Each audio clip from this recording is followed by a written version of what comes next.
Tu inviteras Ishaï au sacrifice. Je te ferai connaître ce que tu dois faire. Et tu oindras pour moi celui que je te dirai.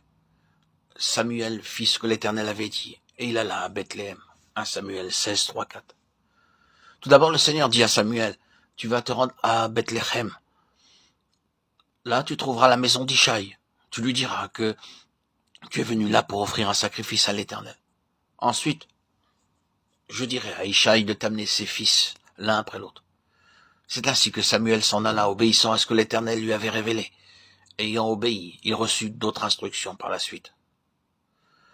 Dans notre zèle humain, nous sommes trop activistes, trop fébriles. Aussi voulons-nous faire beaucoup de choses à la fois. Nous désirons que Dieu agisse en nous et au milieu de nous très rapidement, et nous ne sommes pas patients pour attendre ce qu'il fait. C'est pourquoi beaucoup d'entre nous quittent le chemin de la volonté de Dieu et se retrouvent au milieu de grandes pertes et de grands déficits. Beaucoup de croyants, jetant un coup d'œil rétrospectif sur leur voie, doivent avouer qu'ils se sont montrés impatients et n'ont pas su attendre suffisamment que Dieu leur révèle son plan. Dieu aurait très bien pu dire à Samuel, « Va, j'ai besoin de David, va-t'en, appelle-le. » Il ne le fit pas, mais agissant avec une grande tranquillité, il demanda à Ishaï de faire défiler tous ses fils, l'un après l'autre, devant Samuel.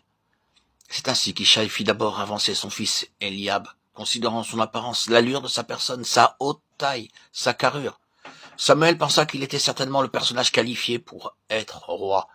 Samuel était donc quasi certain que le choix de Dieu était fait, et qu'il se trouvait là devant lui.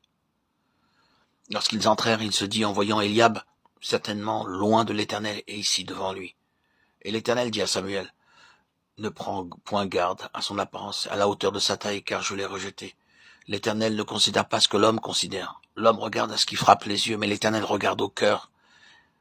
Ishaï appela Abinadab et le fit passer devant Samuel, et Samuel dit, l'Éternel n'a pas non plus choisi celui-ci. Ishaï fit passer Shama, et Samuel dit, l'Éternel n'a pas non plus choisi celui-ci.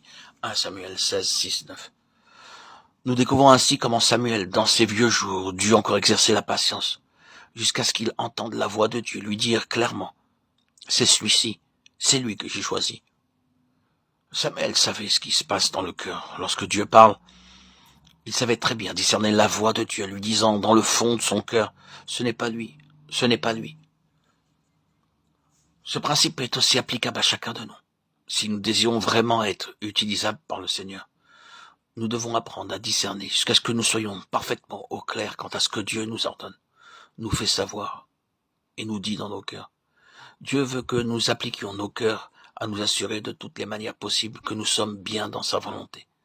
C'est ainsi que David, ayant été choisi, nous apprenons dans les chapitres qui suivent par quelle école dure et difficile il fut amené à discerner, à comprendre et à connaître la volonté parfaite de Dieu. Puis, l'ayant rejeté, il ressuscita pour roi David, auquel il a rendu ce témoignage.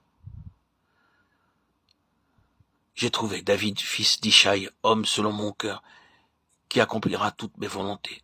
Acte 13, 22.